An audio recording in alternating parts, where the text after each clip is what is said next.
우리 다시 한번 옆에 인사 나누면 좋겠습니다. 자, 함께 예배하면 감사합니다. 말씀 가운데 은혜 있으시기 바랍니다.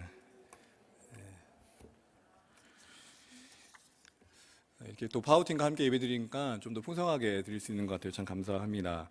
오늘 본문의 말씀을 가지고 한밤중이라도 찬양케 하시는 은혜라는 제목으로 말씀을 나누고자 합니다.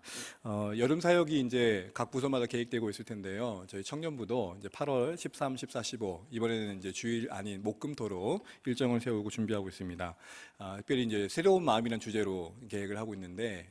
저녁 집회 때 빌립보서 말씀을 나눌 생각을 하고 있었습니다. 그러는 중에 오늘 주일 말씀을 어떻게 나눌까 하다가 이제 모든 서신서마다 사도행전과 연결되어지는 이야기들이 있는데, 다시 말하면 사도행전은 바울이 썼던 편지에 어떻게 보면 풍경화 같은 겁니다. 배경과 같은 거죠. 스토리라는 것이죠. 어떤 이야기 속에 이런 편지가 주고받았는지를 보여주는 것입니다.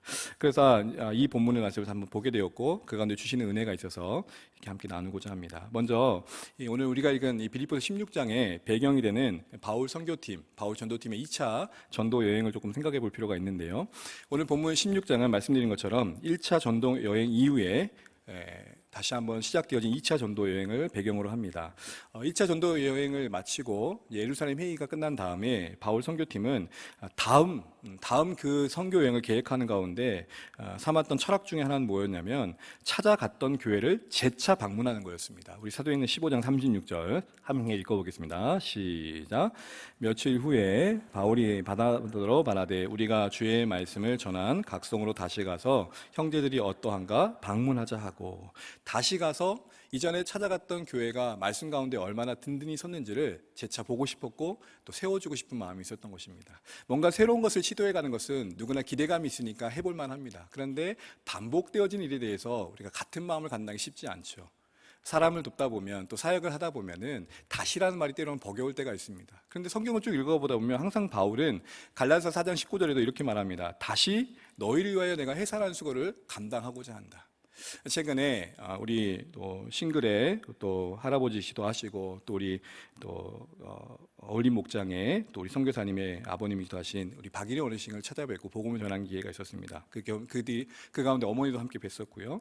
그리고 나서 이 말씀을 보면서 다시 한번 생각이 좀 들었습니다. 다시 한번 찾아봐야겠다. 그때 예수님을 믿고 그리고 그 다음 그래도 수용하는 마음이 있었던 건 맞지만 그래도 다시 한번 찾아봐야겠다는 생각이 들었습니다. 여러분 혹시 오늘 말씀을 드리면서 그래 새로운 마음을 가지고 뭔가 시도했던 일들 가운데 이제 잘 되겠지라는 기대에만 맡겨놓고 방치해놓고 있는 영역이나 사람들은 없는지 한번 돌아보면 좋겠습니다. 이제 목장 갔으니까 잘 되겠지, 이제 주일 예배 나오니까 잘하고 있겠지, 다시 찾아가서 돌아보고 세워할 영혼들 또 만남들은 없는지 돌아보는 오늘 말씀이었으면 좋겠습니다. 이후에 바울은 이제 아시아로 복음을 전할 계획대로 계획을 세우게 됩니다. 1차 때 갔던 주 지역이 아시아거든요.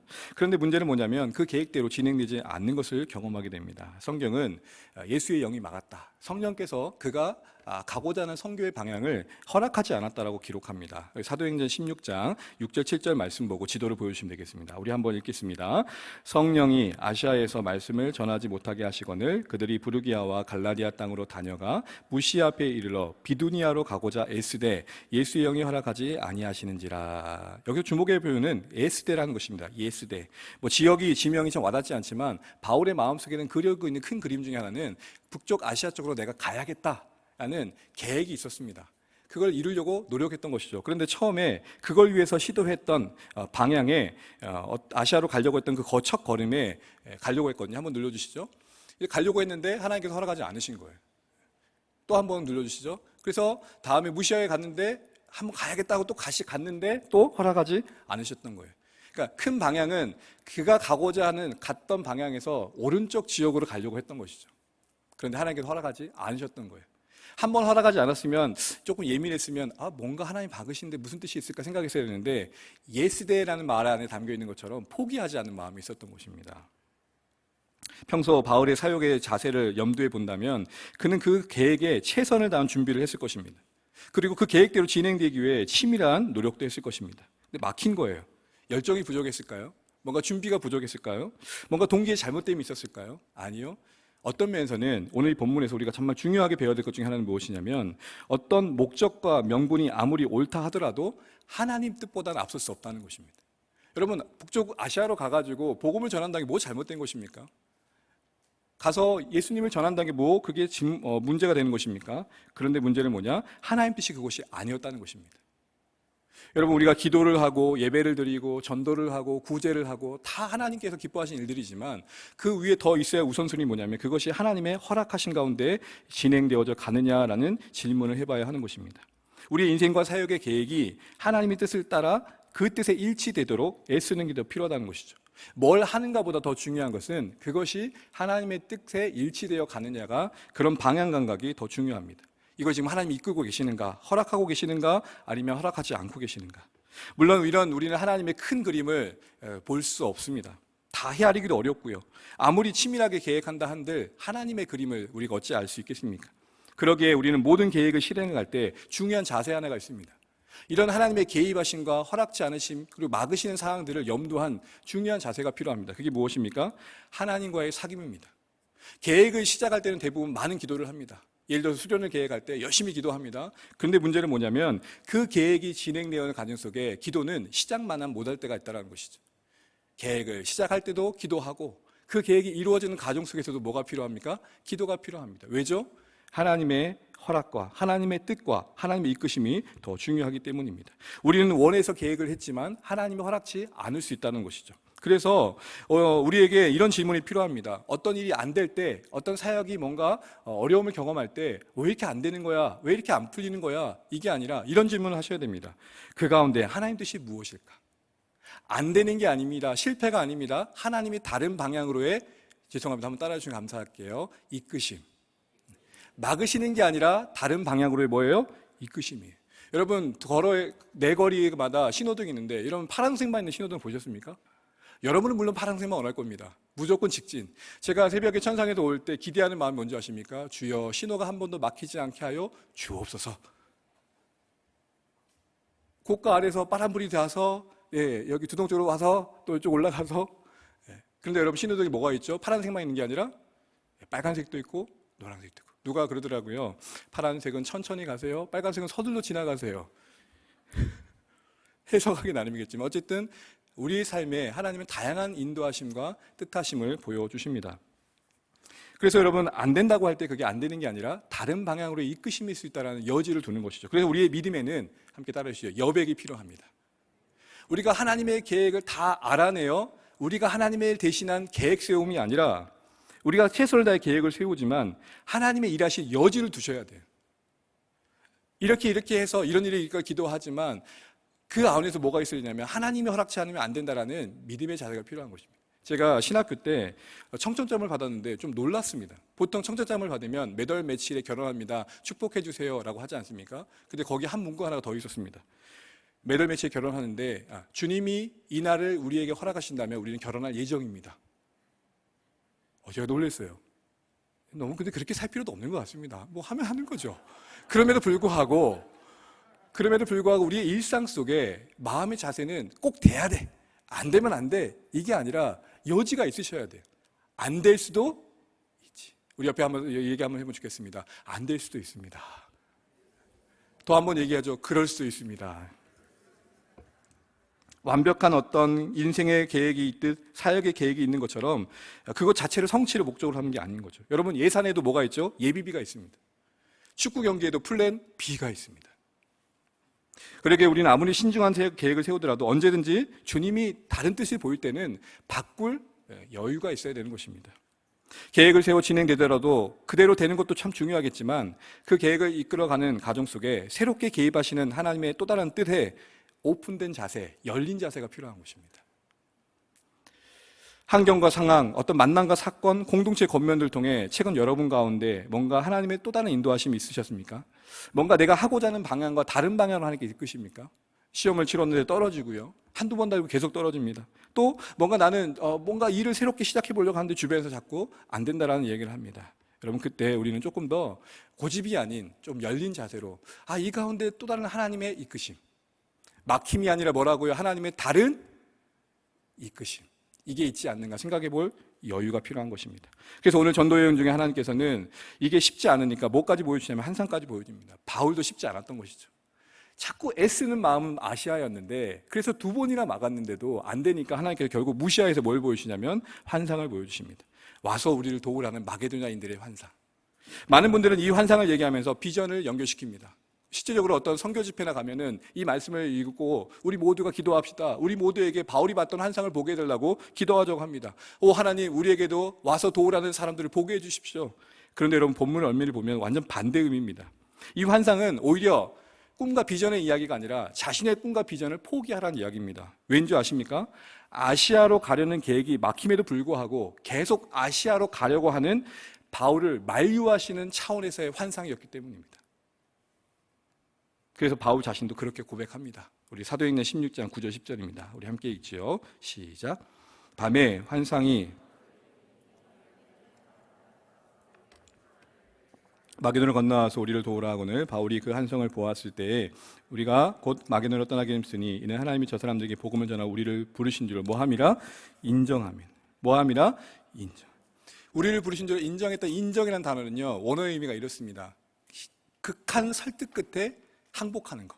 그러니까 극한의 논쟁 끝에 결국엔 그래 내가 졌어, 이런 의미입니다. 이런 의미의 인정을 여기 쓰고 있는 이유가 뭐죠? 결국 바울도 하나님께 설득되었다는 것입니다. 그의 계획은 아시아였지만 끊임없이 하나님의 계획하심 속에 개입하심 속에 아님을 알면서도 고집했던 그 마음이 이제서야 꺾였다. 하나님께서 환상을 보여주시는 방식으로 바울의 선교 여정을 끊임없이 개입하셨던 이 모습에서 우리는 비전을 보고 꿈을 보는 게 아니라 오히려 뭘 봐야 됩니까? 참된 비전은 내가 원하는 바가 아니라 하나님께 설득되어지는 것이구나. 저는 1996 전남대학교 화학공학과에 입학을 했습니다. 저희 부품 꿈은 이것입니다. 여수공단에 가서 한 10여 년 정도 돈을 벌고 모아준 목돈으로 자영업을 하여 평신도 리더로서의 삶을 사는 곳입니다. 그런 줄 알고 저희 아내도 저를 만났습니다. 그러다가 신학교 간다는 청정병력 같은 말을 듣고 돌아서서도 되는데 하나님이 그 마음을 붙드사 여기까지 온 것입니다. 저희 인생에도 이 같은 하나님의 끝없는 설득이 있었습니다. 우리 인생 속에 계획이 없어서는 안 되겠지만 우리 인생의 계획과 뜻이 하나님 뜻과 일치하지 않을 수 있다는 여지를 두고 우리를 끊임없이 설득하시는 하나님의 일하심에 우리는 귀 기울일 겸손함이 필요한 것입니다. 계획대로 이루어지지 않으면 그러니 너무 힘겨워하지 마십시오. 그 과정에서 다른 방향으로 이끄시는 하나님의 나도 생각할 수 없었던 세밀한 디테일한 계획이 있다는 것입니다. 오히려 그걸 기대하는 것이죠. 분명한 건 계획대로 되지 않음이 실패가 아니라 또 다른 방향으로 이끄심이라는 것을 잊지 마시기 바랍니다. 신호등 앞에 섰을 때 빨간색은 멈춰라지 너 망해라가 아닙니다. 그러는 가운데 이제 환상을 보고 설득된 바울이 이제 보이는 태도에서 우리는 배울 게 있는 것 같습니다. 우리 11절부터 15절을 보게 되면 이제 새롭게 가게 되는 그곳에서 빌립보 교회가 세워진 설립 이야기를 듣게 되는데 먼저 순항의 이야기입니다. 새로운 하나님의 이끄심에 순종하는 오늘 바울의 모습을 보는데요. 그 자세를 보십시오. 11절입니다. 우리 함께 읽습니다. 11절 시작.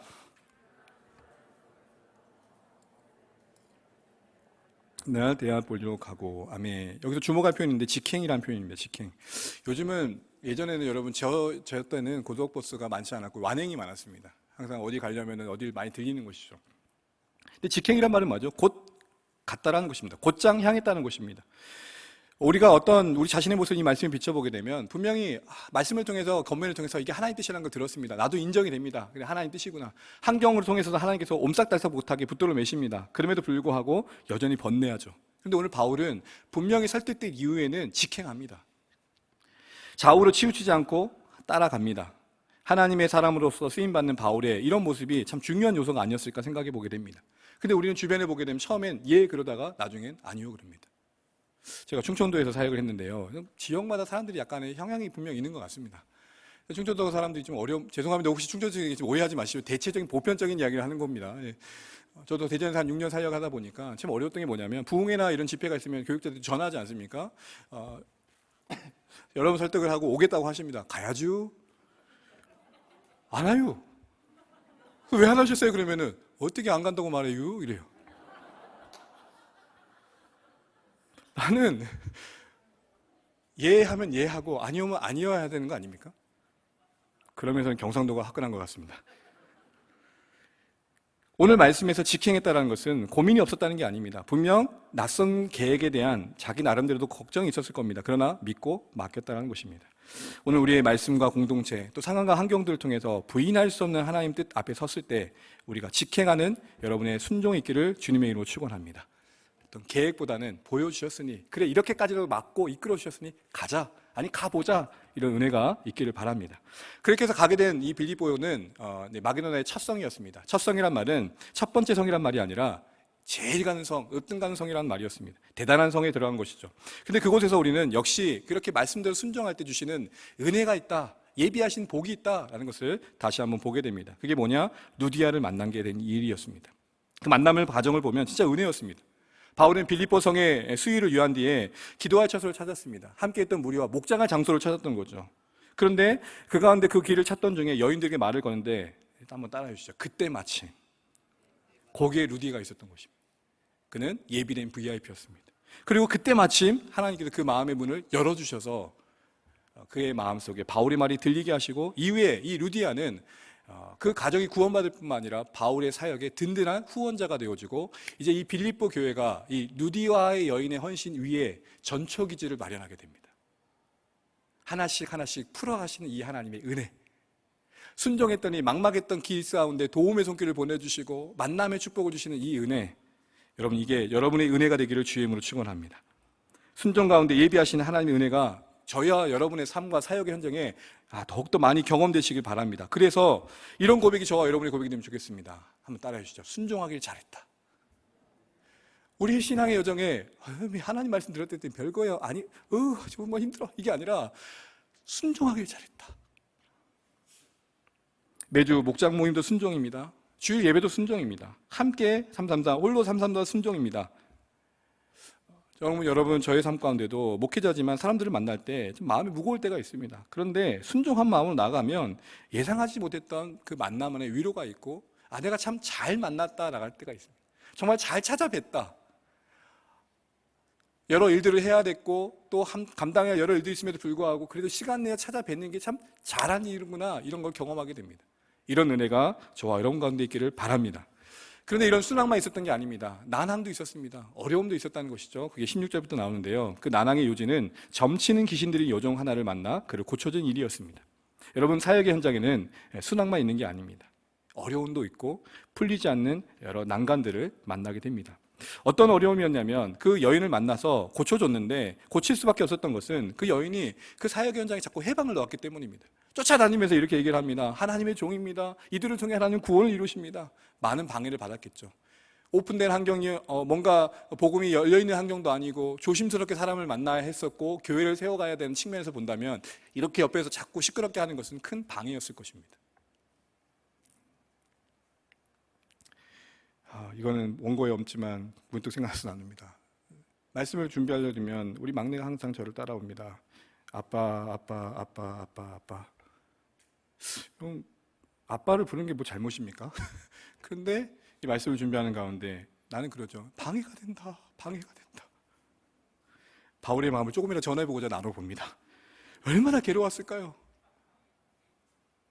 딸을 사랑합니다. 근데 이런 가운데 문제는 뭐였냐면, 이렇게 귀신 들린 자를 고치고 난 다음에 그 귀신 들린 여인을 통해 돈을 벌었던 사람들이 경제적인 손실을 입고 난 다음에 분노하게 된 것입니다. 그 소망의 끊어짐을 보고 크게 분노합니다. 여러분 상식적으로 그 여인이 그 종이 귀신에게 놓여있는 그 자유함을 보고 온전케 됨을 보고 기뻐해야 되는 거 아닙니까? 근데 되려 돈을 잃어버린 것에 대한, 소득원이 사라진 것에 대해 분개합니다. 인권과 인격이 이권에 유린당하는 것을 우리가 지금 보고 있는 것이죠. 물질이 최고였고 돈이 우상이었던 그들에게는 당연한 선택이었을 것입니다. 그런데 여러분 여기서 우리는 분에 찬 그들의 모습 속에서 얼마나 그들의 분이 정말로 분에 분개했었는지 바울과 실라를 붙잡아가지고 군중 가운데로 데려가는 것을 보게 됩니다. 그리고 무리를 선동하면서 이 사람들은 도대체 우리 로마 사람들이 받을 수 없는 이야기를 하고 있다고 하면서 고소하게 됩니다. 이 일로 말미암아 바울과 실라는 정말 뜻하지 않았던 그 여인에게서, 그 여종에게서 귀신을 쫓아낼 때는 전혀 예상지도 못했던 어려움을 만나게 됩니다. 당하게 된 거죠. 사실 우리의 삶은 늘 당하는 게 많습니다. 그런데 그 어려움 속에 처해 있는 사건을 사도행전 16장 22절 24절에 이렇게 말하고 있습니다. 우리 함께 읽어보겠습니다. 시작. 무리가 일제에 일어나 상관들이 옷을 찢어 벗기고 매로 치라 하여 많이 친 후에 옥에 가두고 간수에게 명하여 든든히 지키라 하니 그가 이러한 명령을 받아 그들을 깊은 옥에 가두고 그 발을 착고에 든든히 채웠다. 주목해 볼 표현이 세 가지가 있습니다. 많이 친 후에 깊은 옥, 든든히. 특별히 여기 깊은 옥은 보통 옥이 아닙니다. 가장 낮은 옥, 그러니까 재질이 가장 악한 사람들, 사형수가 갔던 옥입니다. 그러니까 거기에 들어가는 그 순간 그 죽음의 그림자가 엄습했을 것입니다. 이런 표현들을 통해서 지금 바울과 실라가 얼마나 힘겹고 답답한 상황에 처했는지를 보여주는 것입니다. 그 옥 자체는 이제는 그들이 아무것도 스스로 할 수 없는 허망함이었습니다. 또한 그 안에 우리가 이렇게까지 잡힐 이유가 없는 데는 억울함도 있었을 것이고, 또한 그 처한 현실에 대한 나름의 연민과 또 이런 상황을 그냥 방관하고 계시는 하나님에 대한 원망으로 참 복잡한 마음이 그들을 더 고단하게 했을 것입니다. 그런데 주목할 것은 이런 힘겹고 답답한 상황 속에 던져진 그들, 그 고난과 매임 상황 속에서도 생각지도 못했던 하나님의 구원의 계획을 보게 되더라는 것이죠. 모두가 아시는 것처럼 이제 이 큰 지진이 일어나게 되고 옥문이 열립니다. 옥문만 열린 게 아니라 열리지 않을 것 같았던 이방 그 간수장의 마음문도 열려 구원이 그 가정에 임합니다. 옥문과 함께 그 가정의 구원의 문이 열린 것이죠. 바울과 실라도 감히 생각할 수 없었던 방법으로 영혼을 구원해 주는 하나님의 일을 보게 되는 것입니다. 결국 바울과 실라의 매임은, 고난당함은 그들의 사역의 실패가 아닌 하나님의 놀라운 계획 가운데 이루어진 구원의 여정이었던 것입니다. 우리 인생 중에 뭔가 이런 일들을 고백할 때가 있습니다. 그 일이 일어나지 않았으면 더 좋았을 텐데, 그 일이 일어나지 않았으면 참 더 괜찮았을 텐데, 이런 생각을 합니다. 그러나 우리는 하나님 뜻과 섭리 안에서 돌아보면 주님 이렇게 하신 거 주님을 찬양합니다라는 고백을 하게 되실 것입니다. 당한 일이었습니다. 난항이었습니다. 하나님이 가라고 해서 오신 것 아닙니까? 따질 수 있는 일들이었습니다. 그럼에도 불구하고 그 일 끝에 담겨진 또 다른 하나님의 그들도 생각할 수 없었던 구원의 열매는 오늘 우리에게 무엇을 시사합니까? 우리 삶과 사역에 여러 사항들을 당할 때 그 일 가운데 여전히 주권을 놓지 않으시는 하나님 안에서 인내하고 버틸 이유가 되는 것입니다. 사랑하는 성도 여러분, 난항이 있지만 그 난항 가운데 또 다른 하나님의 구원의 계획이 있다는 사실을 잊지 마시고 소망으로 걷는 저와 여러분 되셨으면 좋겠습니다.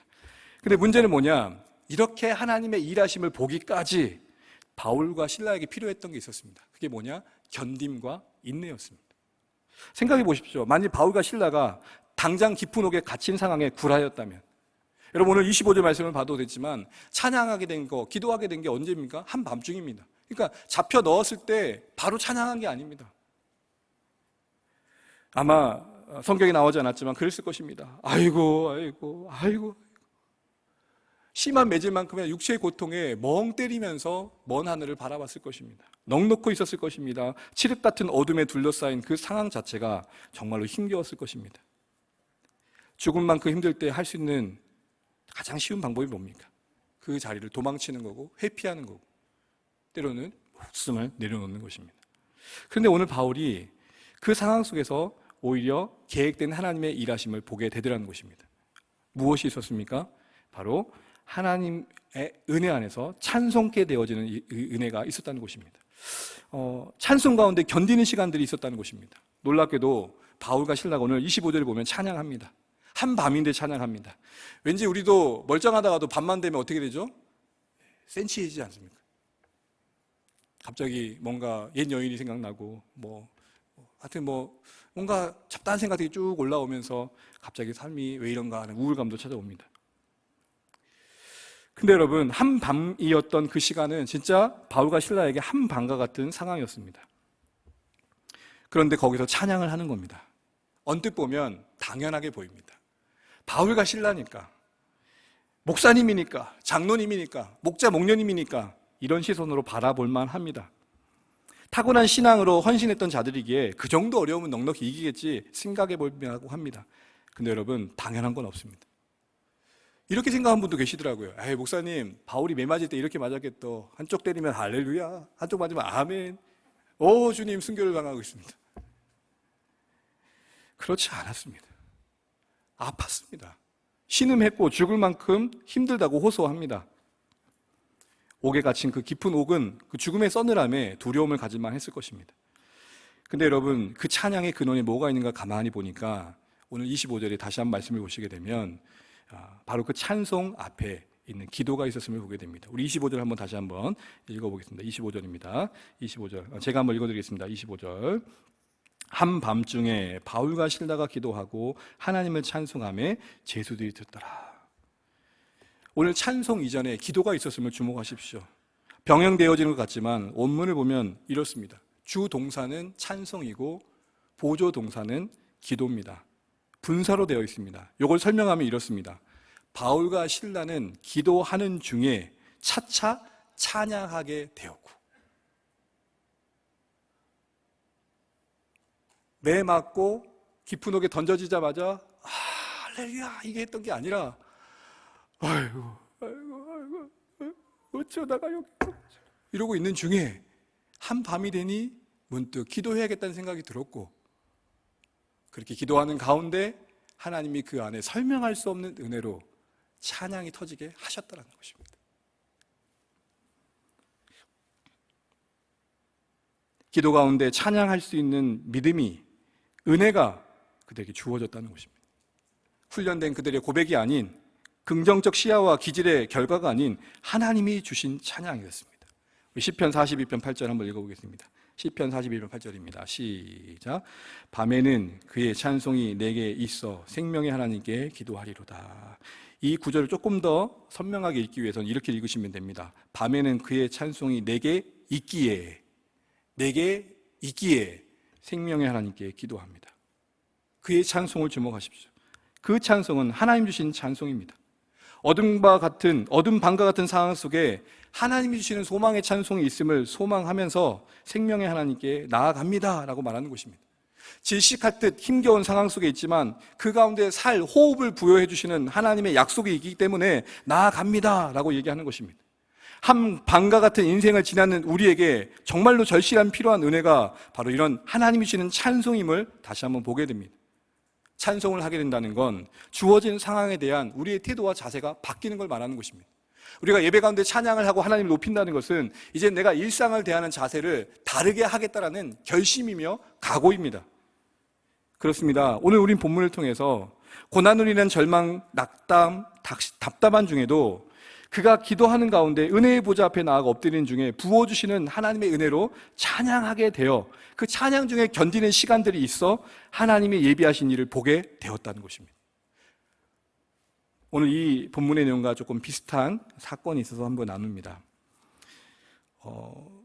19세기 시카고의 저명한 변호사였고 교수였고 여러 가지 면에서 헌신된 분이었습니다. 특별히 무디라는 전도자의 목사님을 사역을 도왔던 신실한 독실한 일꾼이었는데 그의 이름은 스패포드라는 사람입니다. 그가 어느 날 큰 대화재를 겪게 됩니다. 교회도 불타고 저택도 불타고 모든 것들이 전소되는 일들을 경험하게 됩니다. 낙심할 만하죠. 그럼에도 불구하고 교회가 탄 것을 먼저 더 걱정하고 교회를 세워갔던 믿음 있는 사람이었습니다.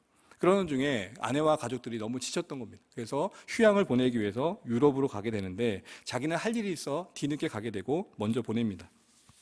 그러다가 여러분 그 여행 중에 큰 충돌의 사건을 바다 위에서 배와 배가 부딪히는 큰 사건을 경험하게 되고 많은 사람들이 희생당하게 됩니다.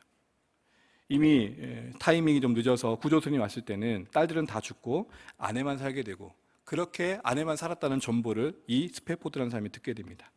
당한 마음을 감출 수 없었지만 찾아뵈야 하니 아내를 바로 보러 데려가기 위해서 배에 오르게 됩니다.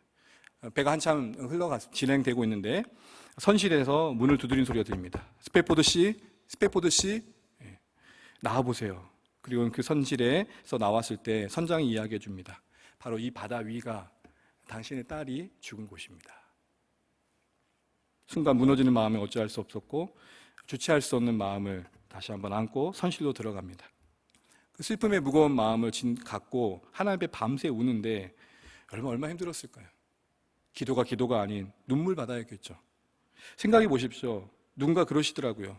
부모가 세상을 떠나면 땅에 묻지만 자식이 세상을 떠나면 가슴에 묻는다고. 넷을 동시에 잃었으니 얼마나 힘들었겠습니까? 그러던 중에 설명할 수 없는 하나님의 은혜가 그 심령에 임한 것입니다. 그리고 부른 찬양이 찬송가 413장입니다. 내 평생에 가는 길 순탄하여 늘 잔잔한 강 같든지 금풍파로 무섭고 어렵든지 나의 영혼은 늘 편하다. 여러분, 이 평안이 설명되어질 수 있는 평안이라고 생각하십니까? 의지를 동원하고 그러면 안 돼, 울면 안 돼의 결과일까요? 아닙니다. 눈물을 감출 수 없었고 쏟아지는 그 눈물을 안고 하나님 앞에 기도하니 눈물만 쏟아내는 그 자리 속에 찾아와 주신 하나님의 부어주심의 은혜였습니다. 저는 믿는 우리의 심령과 삶 가운데 이런 하나님의 은혜가 더 깊이 경험되었으면 좋겠습니다. 바울이 힘겨운 사역의 현장을 지나가며 고통이 정말로 많았지만 그럼에도 그 길을 지나 예비하신 하나님의 구원의 계획을 볼 수 있었던 것은, 견딤으로 하나님의 일하심을 만날 수 있었던 것은 바로 그 가운데 기도 중에 찬송케 하시는 하나님의 은혜를 힘입음이 있었습니다. 그래서 데살로니가 교회에게 편지를 보내면서 이전 빌립보 교회에서의 사역을 간증하는 중에 그는 이렇게 고백합니다. 우리 데살로니가서 2장 2절 한번 읽겠습니다. 시작. 너희가 아는 바와 같이 우리가 먼저 빌립보에서 고난과 능욕을 당하였으나 우리 하나님을 힘입어 마음 싸움 중에 하나님의 복음을 너희에게 전하였노라. 아멘. 하나님을 힘입는 심령 위에 부어주신 설명할 수 없는 평안이 바울 그 삶을 붙들어 매어 하나님 예비하신 그곳까지 갈 수 있게 하셨다는 것입니다. 하나님을 힘입는 기도, 이것은 우리의 삶의 라이프 스타일이 되셔야 됩니다. 죽겠다 하는 자는 많은데, 밤과 같은 시간을 보낸 자들은 많은데 그 밤에 빛을 주시며 생명을 보여주시는 하나님께 나아간 자는 적더라라는 것입니다. 죽겠다 하는 만큼 울부짖어서 보셨습니까? 답답하다 하는 만큼 그 답답한 현실에 소망을 주시는 하나님 앞에 무릎 꿇어 보셨습니까?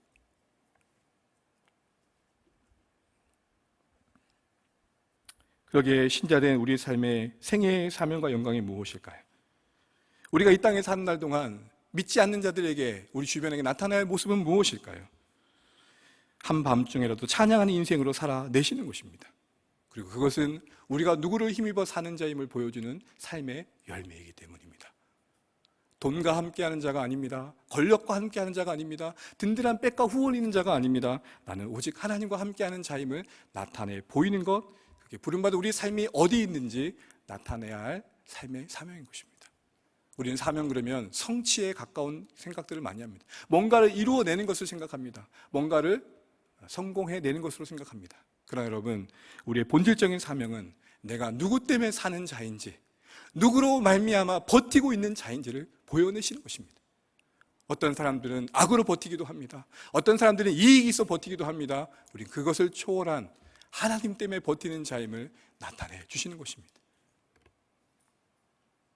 그래서 한밤중에서도 찬양하는 삶을 보여주셔야 됩니다. 이것은 슬픔 중에 기쁨을 나타내시는 겁니다. 낙심 중에 좌절치 않고 소망을 말하시는 겁니다. 흔드는 상황 속에 묵묵히 우직하게 중심을 지키며 있어야 할 자리를 지켜내 주시는 것입니다. 현실을 외면하지 않으시는 것입니다. 사랑하는 성도 여러분, 현실 속에 우리 신앙을 나타내야 됩니다. 또한 우리는 그러나 이 현실을 외면하면 우리의 신앙은 가벼워질 수밖에 없습니다. 현실의 무게만큼 우리의 신앙이 자랍니다. 외면하는 것, 도망치는 것 쉽지만 그 현실을 끌어안고 하나님 앞에 나아가며 버틸 때 자라게 하시는 은혜가 있습니다. 끙끙대는 가운데 성장하는 게 신앙입니다. 고상한 거 생각하지 마십시오. 점잖은 거 생각하지 마십시오. 찢긴 마음으로, 상한 마음으로, 누가 볼 땐 초라한 인생이지만 그래서 하나님 앞에 엎드림으로 하나님이 주시는 힘으로 살아내는 것을 보여주는 자리에 여러분이 부름받았다는 것을 잊지 마십시오. 그렇게 견뎌가는 가정 속에 우리는 하나님의 일하심을 보게 될 것입니다. 그 견딤의 시간들을 하나님을 힘입어 찬양으로 보내는 여러분 인생 가운데 하나님은 은혜를 베풀어 주실 것입니다. 힘겹고 답답했지만 깊은 옥 안에서도 기도 가운데 하나님을 힘입어 하나님의 임재 가운데 찬송의 문이 열림을 경험했던 바울과 실라가 그 뒤에 그 찬송으로 견디는 가운데 하나님의 임재가 그들 안에만 머물지 않고 함께 있던 제수들에게 나타나고 구원의 문이 열린 것을 보았던 것처럼 말입니다. 사랑하는 성도 여러분, 저와 여러분의 삶 가운데 무엇을 힘입어 사는 인생인지를 나타내 보이는 여러분 고민이 있었으면 좋겠습니다. 기도 중 하나님을 힘입어 하나님의 임재를 많이 누리시고 그 하나님의 임재를 드러내 나타내시는 저와 여러분의 삶이 되시길 바랍니다. 이것이 우리의 삶의 사명이요 명예로움이며 영광일 것입니다. 어디에 있는지로 말하는 자들이 아니라 어디서든지 주를 의지하는 자로 여러분의 신앙을 보이시며 나타내시기를 주의 이름으로 축원합니다. 그때 부함이 넘어짐이 아니며 가난함과 궁핍함이 우리를 쓰러뜨리지 않는 것입니다. 나를 봐라, 나를 봐라. 내 안에 나를 살게 하신 네가 하나님이시다. 이거 나타내시라고 여러분 원치 않는 상황에 우리를 던지기도 하시며 때로는 바라지도 않는 곳에 우리를 두시기도 한 것입니다. 뺏기지 마십시오. 지키십시오. 우리를 유한한 사랑으로 영원한 사랑으로 우리를 붙드시는 하나님의 손길 안에 있는 사랑하는 성도 여러분, 하나님 안에서 여러분이 하나님을 힘이 있는 자로서의 삶의 고백과 헌신으로 여러분의 인생을 살아내셔서 여러분 하나님 앞에 섰을 때 정말로 감사와 기쁨이 있는 그런 신앙의 여정 되시기를 주의 이름으로 축원합니다. 찬양하겠습니다. 이 시간 찬양하실 때 하나님의 임재라는 찬양을 하길 텐데요. 찬양하시는 가운데 반주해 주시고 먼저 설교 노트와 또 주보 아래 그래도 와닿았던 말들 한번 적어보시면 좋겠습니다.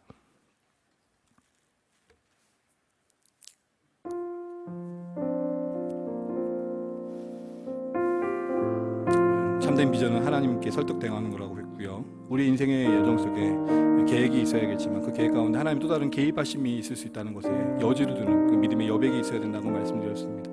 막힘과 또 멈춰서게 하심은 실패가 아닌 또 다른 방향으로 이끄심이라고 했습니다. 또한 우리가 교회가 세워진 이야기 속에 순환과 난항이 있었는데 그 과정 속에서 보여졌던 삶의 교훈들을 기억하시면 좋겠습니다. 순종할 때 예비된 은혜가 있었습니다. 또한 어렵지만 기도하는 가운데 하나님 주시는 힘으로 찬양하며 견딜 때 그 가운데 또 주시는 하나님의 일하심이 있었습니다.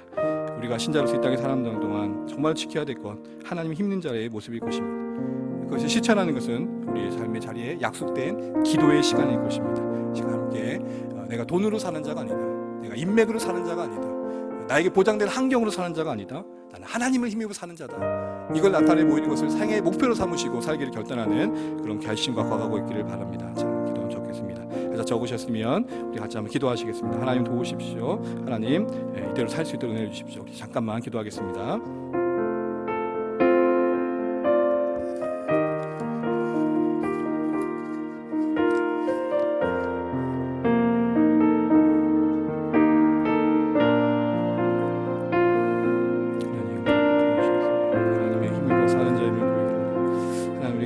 의지하는 자인지 다시 나타내고 주여 인도하여 주시고 주의 역사를 나타낼 수 있도록 붙들어 주시옵소서. 하나님 감사합니다. 주여 도와주십시오. 주여 인도하여 주십시오. 주여 함께 하시고 역사하여 주십시오. 하나님, 우리가 믿음의 여백을 갖기를 원합니다. 하나님을 힘입어 지키며 버티기를 원합니다. 하나님 일하심을 볼 수 있도록 함께하여 주시옵소서. 감사합니다. 우리 자리에 일어나셔서 임재라는 같이 찬양하면서 하나님 우리의 예배 가운데 우리의 삶 가운데 임재하여 주셔서 그 하나님의 임재로 우리가 가득 채워져 찬양하게 하시고 찬양 가운데 지나는 그 견딤의 시간들 속에 하나님이 나타내시는 영광을 보게 해주십시오. 일하심을 보게 해주십시오. 찬양하면 되고요. 찬양하는 가운데 헌신 때 나오시고 찬양 후에 목사님 나오셔서 축도해 주시겠습니다. 하늘 문을 여소서 하늘의 문을 여소서 이곳을 주목하소서 주를 향한 노래가 꺼지지 않으니 하늘을 열고 오소서 이곳에 임재하소서 주님을 기다립니다. 기도의 향기가 하늘에